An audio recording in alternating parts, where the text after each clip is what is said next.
السلام عليكم ورحمة الله وبركاته. بسم الله الرحمن الرحيم.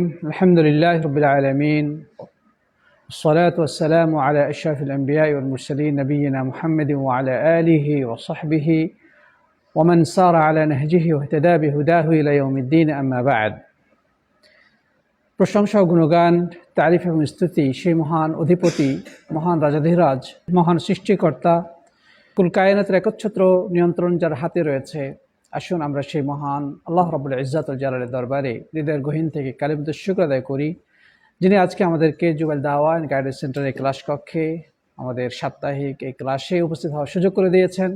এই জন্য সকলেই একবার কালিমাতুশ শুকর আদায় করি, পড়ি আলহামদুলিল্লাহ। অতঃপর সালাত সালাম এবং অবরিত শান্তি ধারা বর্ষিত হোক প্রাণপ্রিয় নবী, সর্বশেষ এবং সর্বশ্রেষ্ঠ রাসূল খাতামুল আম্বিয়া নবী মুহাম্মদ রাসূলুল্লাহ সাল্লাল্লাহু আলাইহি ওয়াসাল্লামের প্রতি। আসুন আমরা প্রিয় নবীর প্রতি সালাত সালাম পেশ করি, পড়ি সাল্লাল্লাহু আলাইহি ওয়াসাল্লাম। মুহতারাম ও মুআজ্জাজ প্রাণপ্রিয় উপস্থিতি, সম্মানিত সাথী বন্ধুগণ, ইমাম মুজাদ্দিদ মুহাম্মদ বিন আব্দুল ওয়াহাব রাহিমাহুল্লাহর অনবদ্য ছোট্ট পুস্তিকা উসুলুল ঈমান থেকে আমরা ধারাবাহিক আলোচনা করছিলাম। গত ক্লাসে আমাদের আলোচনা হয়েছিল আল্লাহ সুবহানাহু ওয়া তাআলার সর্বপ্রথম সৃষ্টি কি সে সম্পর্কে। তো আজকে আমরা যে বিষয়টি আলোচনা করতে চাই প্রিয় সাথী বন্ধুগণ, ইমাম মুহাম্মদ আব্দুল ওয়াহাব রাহিমাহুল্লাহ এ বিষয়ে যে হাদিসটি এনেছেন সেটি হচ্ছে যে মানুষ আল্লাহ তাআলাকে মিথ্যা প্রতিপন্ন করার পরেও রব্বুল আলামিন কি পরিমাণ ধৈর্য ধারণ করেন সে সম্পর্কে। এই বিশ্বচরাচর সৃষ্টির তুলনায় মানুষ অতি ক্ষুদ্র একটি সৃষ্টি। যদিও রব্বুল আলামিন এই মানুষকে সম্মান দিয়েছেন, কিন্তু এই মানুষই আল্লাহ সুবহানাহু ওয়া তাআলার শানে চরম বেয়াদবিমূলক এবং তার সম্মানহানিকর কথা বলে থাকে। আল্লাহ সুবহানাহু ওয়া তাআলার কথাকে মিথ্যা প্রতিপন্ন করার চেষ্টা করে এবং আল্লাহর বিরুদ্ধে অপবাদ দেয়। তারপরেও তিনি মহান স্রষ্টা, তিনি সব কিছু দেনেওয়ালা, তিনি মানুষকে সুন্দরতম অবয়বে সৃষ্টি করে তার জীবনের জন্যে যখন যা যতটুকু প্রয়োজন তখন তা ততটুকু সঠিক সময়ে সরবরাহ করে থাকেন। এর জন্য তিনি কোনো মূল্য গ্রহণ করেন না। কিন্তু দুর্ভাগ্য হলো সত্য যে সেই মানুষ কতটা অকৃতজ্ঞ, কত বড় অবাধ্য এবং মানুষের মধ্যে কত ধৃষ্টতা রয়েছে যে তারা স্বয়ং আল্লাহ সুবহানাহু ওয়া তাআলা মহান সৃষ্টিকর্তার কথাকে শুধু অস্বীকার করে না, বরং মিথ্যা সাব্যস্ত করার চেষ্টা করে এবং আল্লাহর বিরুদ্ধে নানা মিথ্যা অপবাদ দিয়ে থাকে। তারপরও দয়ালু দাতা রব্বুল আলামিন মানুষের এই ধরনের অপকর্মে পরম ধৈর্য ধারণ করেন। তিনি চাইলে সেকেন্ডের মধ্যে সব কিছুকে উলটপালট করে দিতে পারেন, সব কিছুকে ধ্বংস করে ফেলতে পারেন। তার একটি নির্দেশে মুহূর্তের মধ্যে সব কিছু লণ্ডভণ্ড হয়ে যাবে।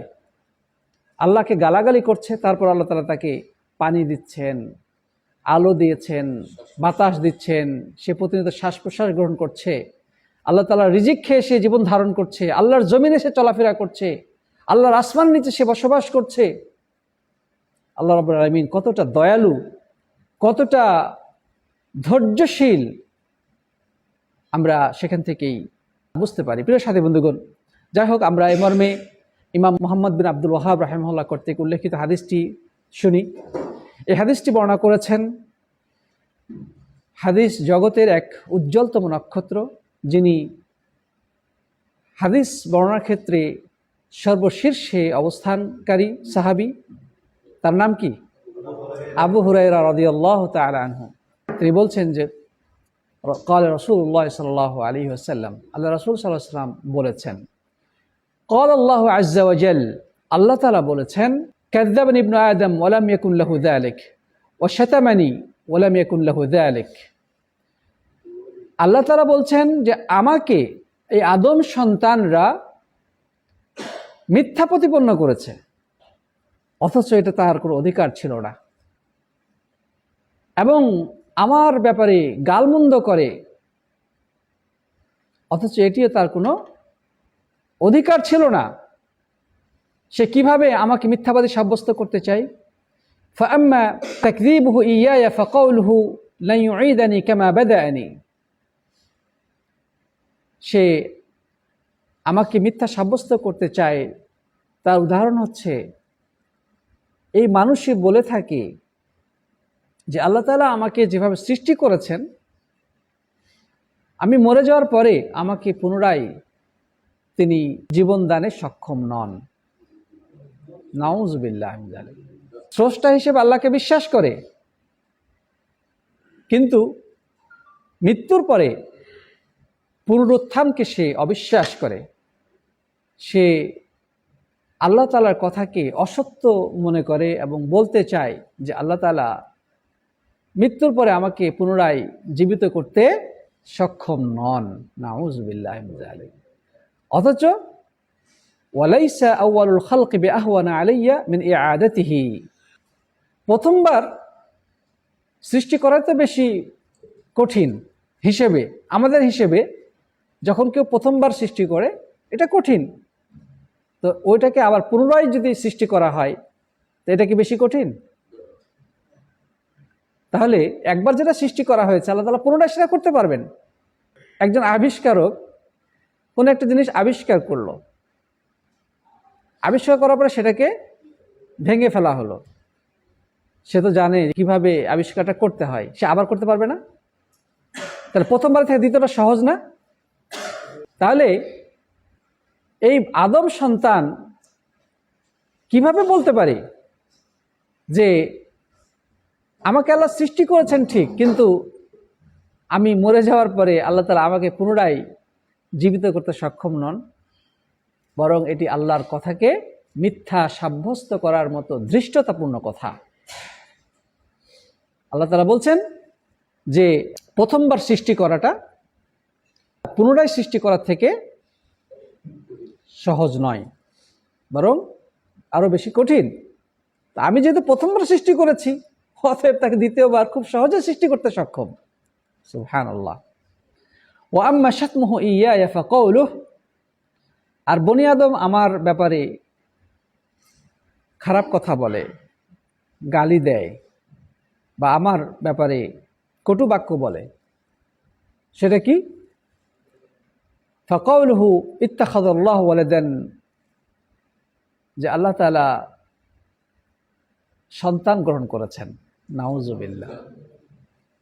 আল্লাহ তাআলা জবাব দিয়ে বলছেন ওয়া আনাল আহাদুস সামাদ আল্লাযী লাম ইয়ালিদ ওয়া লাম ইউলাদ ওয়া লাম ইয়াকুল লাহু কুফুয়ান আহাদ, কিন্তু আমি তো হচ্ছি সে একক অদ্বিতীয় সত্তা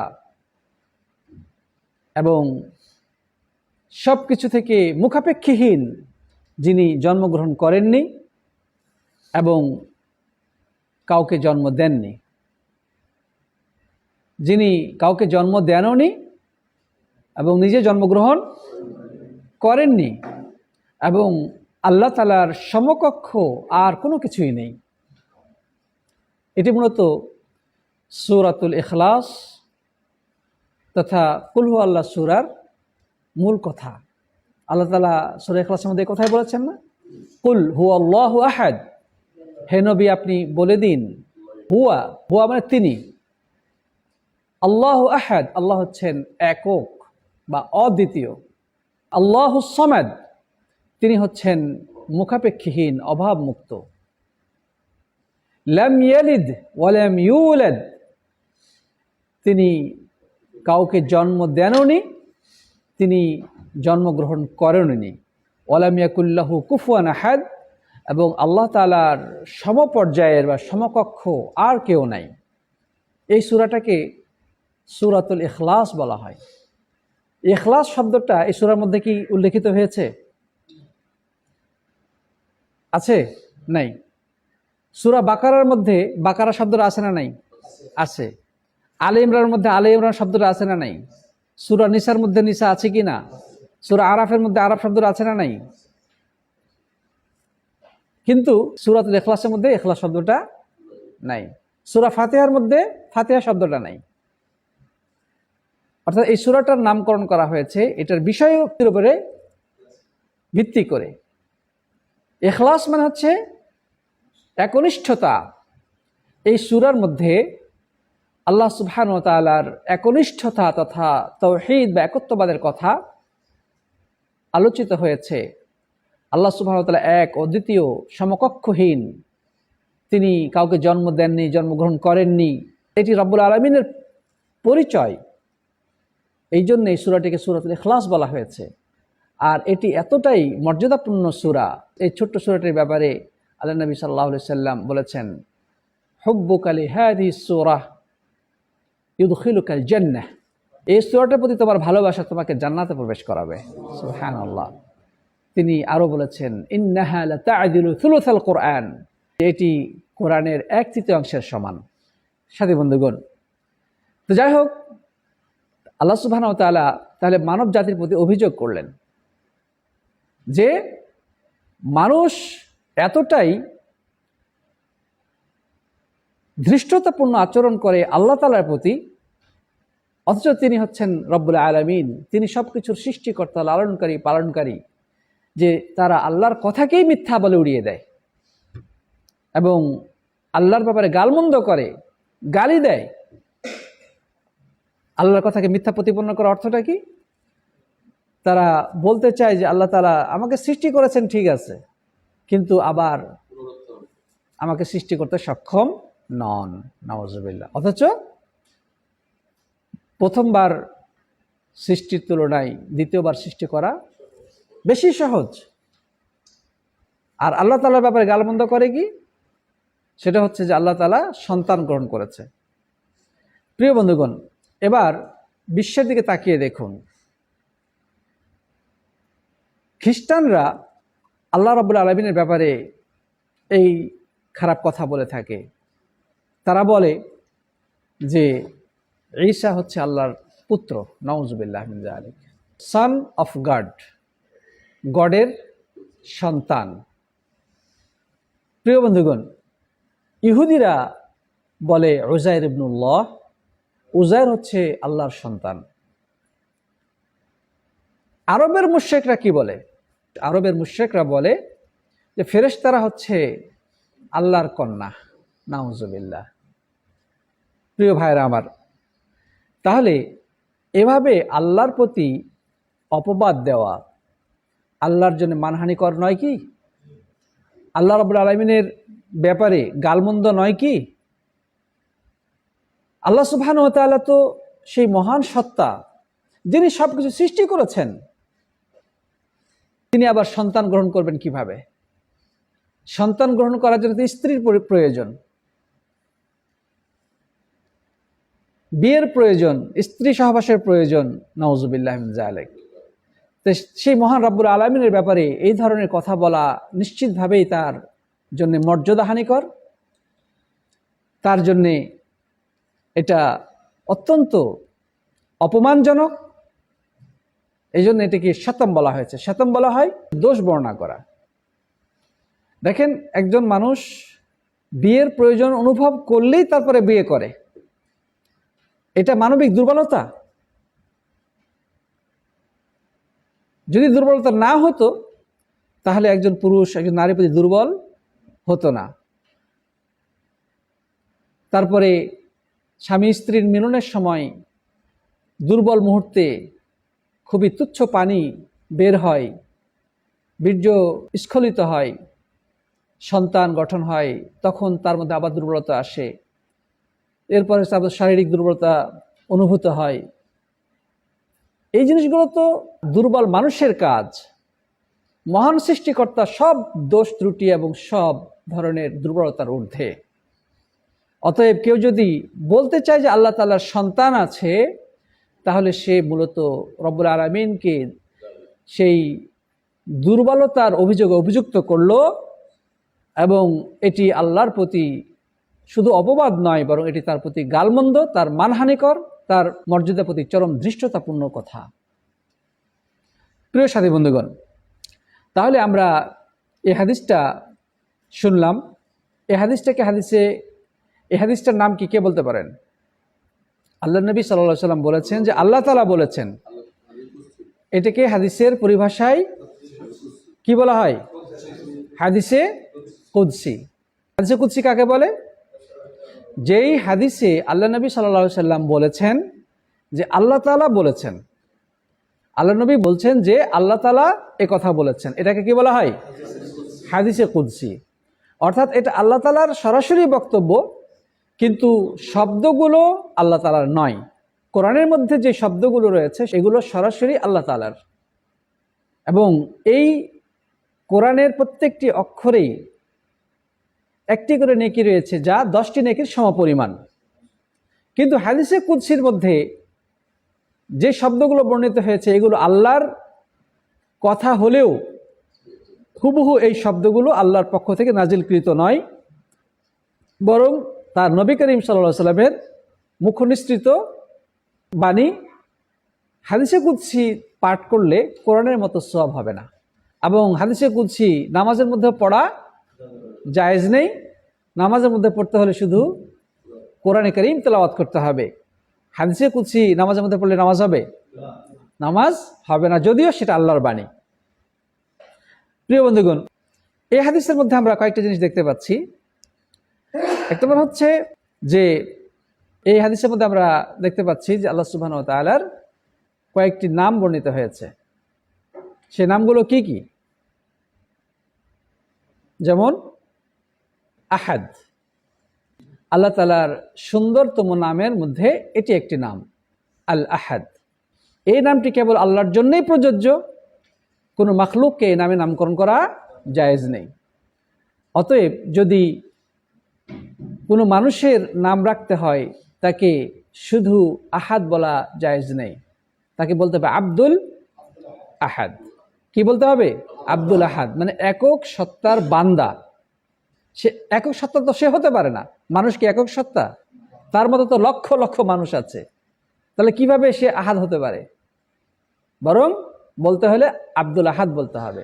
আমাদের সমাজে অনেক মানুষের নাম আব্দুল আহাদ আছে, কিন্তু দুর্ভাগ্য সত্য যে আমাদের মূর্খ সমাজ তাকে আহাদ আহাদ বলে ডাকে। তাকে কি বলে? আহাদ বলে ডাকে। এটা ঠিক না, বলতে হলে আব্দুল আহাদ বলেই ডাকতে হবে। হ্যাঁ, আল্লাহ তাআলা কিছু নাম রয়েছে যেগুলো বান্দার জন্য প্রযোজ্য, সেক্ষেত্রে আব্দুল শব্দটা ব্যবহার না করলেও হবে। যেমন রহিম, রহিম নামটা বান্দার ক্ষেত্রে প্রযোজ্য। অতএব আব্দুর রহিম বলা ভালো, কিন্তু শুধু রহিম বললেও কোনো গুনাহ হবে না। শুধু রহিম শব্দটা বান্দার ক্ষেত্রেও প্রযোজ্য, সুতরাং কেউ যদি কাউকে শুধু রহিম বলে কোনো দোষ নেই। কিন্তু রহমান এটা আল্লাহর জন্যই সাব্যস্ত। অতএব আল্লাহ তাআলার নামের ক্ষেত্রে অন্য কাউকে শরীক করা যাবে না। এখানে কাউকে রহমান বলা যাবে না, বলতে হলে আব্দুর রহমান বলা যাবে। রাহিম শব্দটি স্বয়ং আল্লাহ তাআলা আমাদের নবীকে বলেছেন। রউফ, রউফুন রহিম, মানে রউফ শব্দটাও বান্দার ক্ষেত্রে প্রযোজ্য। মানে বান্দার ক্ষেত্রে কারো নাম যদি আব্দুর রউফ থাকে, আপনি শুধু রউফ বললেও কোনো দোষ নাই, শুধু রাহিম বললেও কোনো দোষ নেই। তবে উত্তম হচ্ছে আব্দুর রহিম বলা, আব্দুর রউফ বলা। কিন্তু খালেক, খালেক হচ্ছে আল্লাহ তাআলার নাম, যেটা শুধু আল্লাহর জন্যই প্রযোজ্য।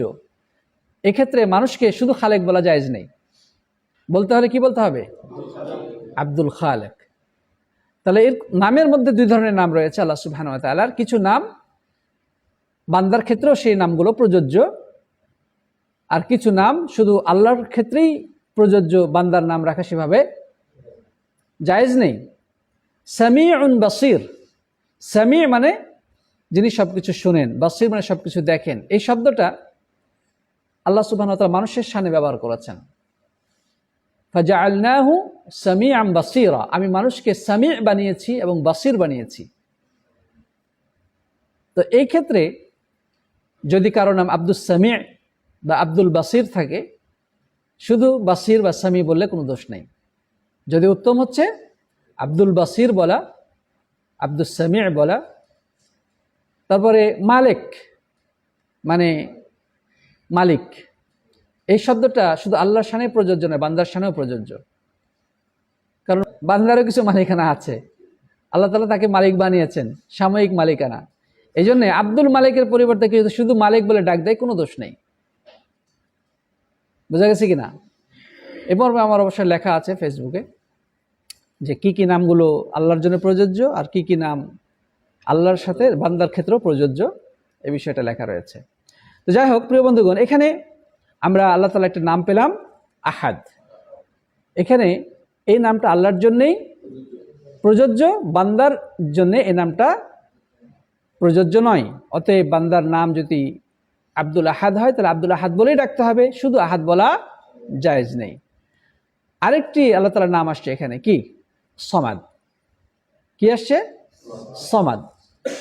এই সমাদ নামটি কেবল আল্লাহ সুবহানাহু ওয়া তাআলার জন্য প্রযোজ্য, বান্দার জন্য সমাদ শব্দটা ব্যবহার করা জায়েজ নেই। সমাদ অর্থটা কি? সমাদ শব্দটার অর্থ কি এই ব্যাপারে আলেমদের কয়েকটি ব্যাখ্যা রয়েছে।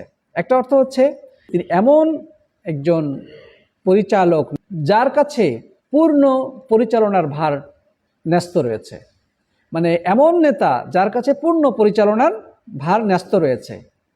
তার মানে আল্লাহ সুবহানাহু ওয়া তাআলা তিনি আমাদের এমন মহান পরিচালক যার হাতে এই বিশ্ব চরাচরের প্রত্যেকটি বস্তুর পরিচালনার ভার নিয়ন্ত্রিত। কেউ কেউ বলেছেন আদ-দাইম আল বাকি। সমাজ শব্দের একটি অর্থ হচ্ছে চিরস্থায়ী এবং অবিনশ্বর, মানে যার কোনো পরিসমাপ্তি নেই, অসীম, নশ্বর, যার কোনো লয় নাই, ক্ষয় নাই, যার কোনো পরিসমাপ্তি নাই। সমাজের এটাও একটা অর্থ।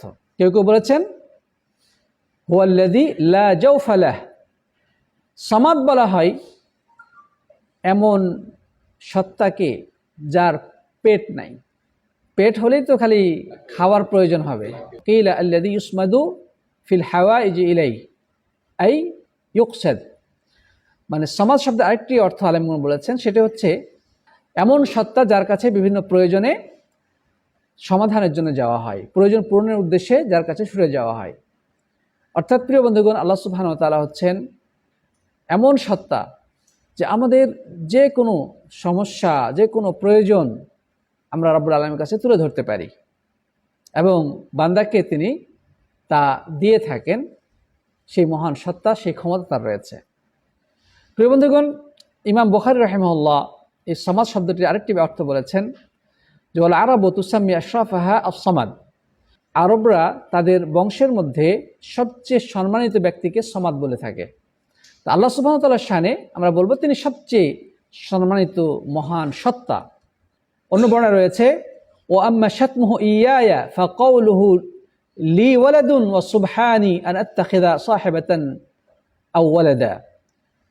এই হাদিসের অন্য বর্ণনা এসেছে যে মানুষ আমার ব্যাপারে গালমন্দ করে, তার উদাহরণ হলো সে বলে থাকে যে আমার সন্তান রয়েছে, অথচ আমি নিজেকে পবিত্র ঘোষণা করছি কোনো সন্তান গ্রহণ অথবা কোনো স্ত্রী গ্রহণ থেকে। সুবহানাল্লাহ ওয়া বিহামদিহি। প্রিয় বন্ধুগণ, তাহলে আমরা জানতে পারলাম আল্লাহ রাব্বুল আলামিন এর কোনো স্ত্রী পরিবার নেই, সন্তান সন্ততি নেই, তার কোনো বাপ নেই, অর্থাৎ তিনি নিজে জন্মগ্রহণ করেননি, কাউকে জন্ম দেন নাই। আল্লাহ রাব্বুল আলামিনের সন্তান রয়েছে, কন্যা রয়েছে। এই শব্দগুলো ব্যবহার করা রাব্বুল আলামিনের প্রতি চরম মানহানিকর এবং আল্লাহ সুবহানাহু ওয়া তাআলার প্রতি গালমন্দের শামিল। পৃথিবী দিকে তাকিয়ে দেখুন প্রিয় সাথী বন্ধুগণ, সবচেয়ে কোন ধর্মের মানুষ বেশি? খ্রিস্টানরা। সবচেয়ে বেশি পরিমাণ হচ্ছে খ্রিস্টান। তার মানে পৃথিবীর বেশিরভাগ মানুষ আল্লাহ তাআলাকে গালমন্দ করে থাকে, আল্লাহ সুবহানাহু ওয়া তাআলার মানহানিকর কথাবার্তা বলে থাকে। কারণ খ্রিস্টানরা বলে ঈসা হচ্ছে আল্লাহর পুত্র, নাউজুবিল্লাহ। তারপর ইহুদি সম্প্রদায় তারা বলে উজাইর হচ্ছে আল্লাহর পুত্র। আর আরবের মুশরিকরা বলতো যে ফেরেশতারা হচ্ছে আল্লাহর কন্যা। আর নাস্তিকরা তো সরাসরি আল্লাহকেই অবিশ্বাস করে। তারা বলে আল্লাহ আবার কি? আল্লাহ বলতে কিছু নাই। তাহলে পৃথিবীবাসীর দিকে তাকিয়ে দেখুন, তাদেরকে আপনি একটা পরিসংখ্যানে নিয়ে আসেন যে কি পরিমাণ মানুষ আল্লাহ সুবহানাহু ওয়া তাআলার প্রতি অমর্যাদাকর কথাবার্তা বলে থাকে, আল্লাহর প্রতি অপবাদ দিয়ে থাকে, আল্লাহ সুবহানাহু ওয়া তাআলাকে গালাগালি করে থাকে, গালমন্দ করে থাকে, আল্লাহ সুবহানাহু ওয়া তাআলা মানহানিকর বক্তব্য দিয়ে থাকে। তারপরও আল্লাহ তাআলা কতটা ধৈর্যশীল, যে পরম ধৈর্যের সাথে তিনি সব কিছু সহ্য করে তারপরও মানুষের জন্যে খাদ্য পানীয় আলো বাতাস সব কিছু অবিরত ধারায় দিয়ে চলেছেন। এখন প্রশ্ন হতে পারে যে আল্লাহ তাআলা কেন তাদেরকে দিয়েছেন? এর উত্তর আল্লাহ নবী সাল্লাল্লাহু আলাইহি ওয়াসাল্লাম দিয়েছেন। সে হাদিসটা হলো যে এই পৃথিবীটা এবং পৃথিবীর মধ্যে যে সমস্ত জিনিস রয়েছে, যা কিছু রয়েছে, এগুলোর মূল্য যদি আল্লাহর কাছে একটি মশার ডানা সম পরিমাণ হতো, তাহলে আমি কোনো কাফেরকে এক গ্লাস পানি পান করার সুযোগ দিতাম না। সুবহানাল্লাহ।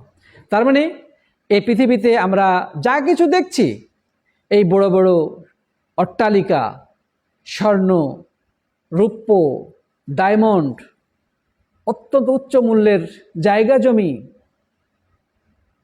তারপরে এই পৃথিবীতে যত সম্পদ রাজি রয়েছে, এগুলো আল্লাহর কাছে সম্পূর্ণ মূল্যহীন, অত্যন্ত তুচ্ছ জিনিস। আমরা ঘর বাড়ি পরিষ্কার করে ময়লাগুলো ডাস্টবিনে ফেলে দেই না? এটা কোনো মূল্য আছে? কোনো মূল্য নাই, এগুলো আমরা ফেলে দেই। কেউ যদি সেখান থেকে কিছু নিয়ে যায়, আমাদের কোনো আপত্তি থাকে? থাকে না। আল্লাহ সুবহানাহু ওয়া তাআলার কাছে পৃথিবীটা হচ্ছে এরকম মূল্যহীন, পচা, দুর্গন্ধময় জিনিস, যার কারণে আল্লাহ তাআলা কাউকেই বাধা দেন না যে খাও, নিয়ে যাও, কোনো আপত্তি নেই। আল্লাহ নবী সাল্লাল্লাহু আলাইহি ওয়াসাল্লাম একদিন সাহাবায়ে কেরামকে সাথে করে নিয়ে কোথাও যাচ্ছেন। একটি বাজারের পাশ দিয়ে যাওয়ার সময় দেখলেন যে একটি ছোট ছাগলের বাচ্চা মরে পড়ে আছে, যার কান কাটা। আল্লাহ নবী সাল্লাল্লাহু আলাইহি ওয়াসাল্লাম এবার সরাসরি উদাহরণের মাধ্যমে সাহাবীদের কাছে এই দুনিয়াটার মূল্য কতটুকু সেটা তুলে ধরলেন। এবার প্রিয় নবী সাল্লাল্লাহু আলাইহি ওয়াসাল্লাম সেখানে দাঁড়িয়ে গেলেন, সাহাবীরা দাঁড়িয়ে গেল। এবার তিনি তাদেরকে লক্ষ্য করে বললেন, এই যে দেখতে পাচ্ছ একটা ছোট্ট ছাগলের বাচ্চা যার কান কাটা, তোমাদের মধ্যে এমন কি কেউ আছে যে ছাগলের বাচ্চাটা কিনবে 1 দিরহাম দিয়ে?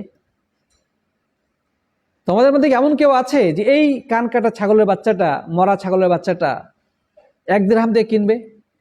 সাহাবাগণ বলছে, হে আল্লাহর রাসূল, এটা যদি জীবিত থাকতো তারপরে তো 1 দিরহাম দিয়ে কেনা যেত না। এটা যদি জীবিত থাকতো তারপরে 1 দিরহাম দিয়ে কিনলে লস হতো। তো মরা ছাগল আবার কে কিনবে? আমরা কিনে কি করব? তখন আল্লাহ নবী সাল্লাল্লাহু আলাইহি ওয়াসাল্লাম বললেন, এই যে দুনিয়াটা, আল্লাহ তাআলার কাছে এর মূল্য কতটুকু জানো? এই যে মরা পচা কানকাটা ছোট্ট ছাগলের বাচ্চাটা এর থেকেও নিকৃষ্ট। সুবহানাল্লাহ। আর আমরা এই মূল্যহীন জিনিসের জন্য কত মরিয়া, পাগল পারা, আমরা মারামারি কাটাকাটিতে লিপ্ত, অন্যায়ভাবে অন্যের সম্পদ দখল করার জন্যে আমরা কতটা না অন্যায় অপকর্ম করে থাকি, আল্লাহ রাব্বুল আলামিনের বিধানকে অবজ্ঞা করে থাকি, হালালকে হারাম, হারামকে হালাল করে থাকি, সুদ, ঘুষ, দুর্নীতি, নানাভাবে আমরা এই নিকৃষ্ট জিনিস নেওয়ার জন্যে, পাওয়ার জন্যে আমরা প্রতিযোগিতা করে থাকি। প্রকৃতপক্ষে জান্নাতের তুলনায় এগুলো সম্পূর্ণ ময়লা আবর্জনা ছাড়া কিচ্ছু নয়। প্রিয় বন্ধুগণ, যাই হোক, পরিশেষে বলবো, আসুন আমরা রব্বুল আলামিনের সম্মানকে যথার্থভাবে বজায় রাখার চেষ্টা করব। আমরা আল্লাহ সুবহানাহু ওয়া তাআলার সম্মানজনক কথা বলবো, এমন কথা বলবো না যেটা আল্লাহ রাব্বুল আলামিনের প্রতি মানহানি হয়। এবং রব্বুল আলামিন যে কতটা ধৈর্যশীল, কতটা সহনশীল, সেটা উপলব্ধি করব। এবং ইহুদি খ্রিস্টানদেরকে আমরা আল্লাহর তাওহীদের দিকে দাওয়াত দেব, তারা যেন আল্লাহ সুবহানাহু ওয়া তাআলা সঠিকভাবে চিনতে পারে, আল্লাহ রাব্বুল আলামিনের একত্ববাদকে তারা যেন স্বীকার করে। এটা আমার আপনার সকলের উপরে অপরিহার্য দায়িত্ব। আজকে মুসলিমদের সংখ্যা অমুসলিমদের তুলনায় খুবই কম। সারা পৃথিবীতে অমুসলিমদের তুলনায় মুসলিমদের সংখ্যা তুলনামূলকভাবে কম। উচিত তো ছিল অধিকাংশ মানুষই আল্লাহ রাব্বুল আলামিনের তাওহীদকে স্বীকৃতি দিবে, আল্লাহ তাআলার বিধানকে মেনে নেবে, কিন্তু সেটা কি হয়েছে? হয় নাই। তাই তো রব্বুল আলামিন কোরআনে কারিমে কিন্তু যথার্থই বলেছেন যে ওয়াকালিলুম মিন ইবাদিয়াশ শাকুর, আমার কৃতজ্ঞতা আদায়কারী বান্দার সংখ্যা খুবই কম। ঠিক না বেঠিক? যারা আল্লাহ রাব্বুল আলামিনকে এক বলে বিশ্বাস করে, তার ইবাদত করে, তাদের সংখ্যা কম না বেশি? খুবই কম। এবং আল্লাহ তাআলা আরো অভিযোগ পেশ করেছেন মানুষের প্রতি, ওমা কদারুল্লাহ হাক্কা কদারি, মানুষ আল্লাহ তাআলার যথার্থ মর্যাদা দিতে পারে নাই। আল্লাহ যে কতটা মর্যাদাবান মানুষ দিতে পারে নাই, সক্ষম নয়, বরং আর নানাভাবে আল্লাহ তাআলার মানহানি কথা তারা বলে থাকে, এমন আচরণ করে যেটা রব্বুল আলামিনের শানের খেলাফ। আল্লাহ তাআলা আমাদের সবাইকে হিদায়াতের প্রতিষ্ঠিত রাখুন, আল্লাহুম্মা আমিন। জাযাকুমুল্লাহু খায়রান। হাদা ওয়া সাল্লাল্লাহু আলা নবিয়িনা মুহাম্মদ ওয়া আলা আলিহি ওয়া সাহবিহি আজমাইন। আসসালামু আলাইকুম ওয়া রাহমাতুল্লাহি ওয়া বারাকাতুহু।